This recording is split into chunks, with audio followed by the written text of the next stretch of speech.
যদি ঠিক উপদেষ্টার পদত্যাগ না করা হয় আমরা সবাই টাকা তুলে শেখ হাসিনার আবার বাংলাদেশে আনবো। শেখ হাসিনা ভালো ছিল। এই সরকার যদি যদি এই আন্দোলন এই ছাত্র সমাজ ভাই আমরাও টাকা দিব এর সাথে ভাই, অবশ্যই আগের নেত্রী ভালো ছিল, আমরা কিন্তু এখন ভালো নেই। আমি যেটা চিন্তা করতেছিলাম 1 ঘন্টা ধরে, আল্লাহ ভাই তোমার বিপদ আছে ভাই, মহা বিপদ আছে, তুই ভুল জায়গায় ক্লিক করে ফেলছস ভাই, দ্রুত পালা না হলে তোর আজকে অবস্থা খারাপ। অলরেডি কিন্তু তোর অবস্থা খারাপ করে দেওয়ার জন্য অলরেডি কিন্তু বসে আছে। আমি একটা জিনিস বুঝতেছি না যে মানে কি হাসবো না কানবো এত স্যাড একটা ঘটনার ভিতরে।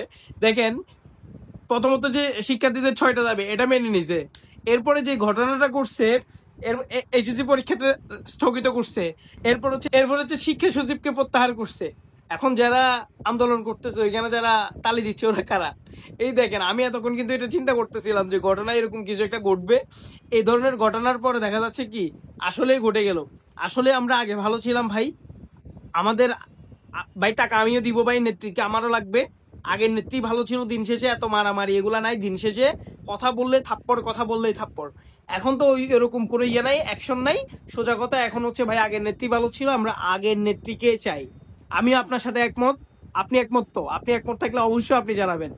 আমিও ভাইয়ের সাথে একমত, আমি আশা করছি আপনিও আমাদের সাথে একমত হবেন ইনশাল্লাহ।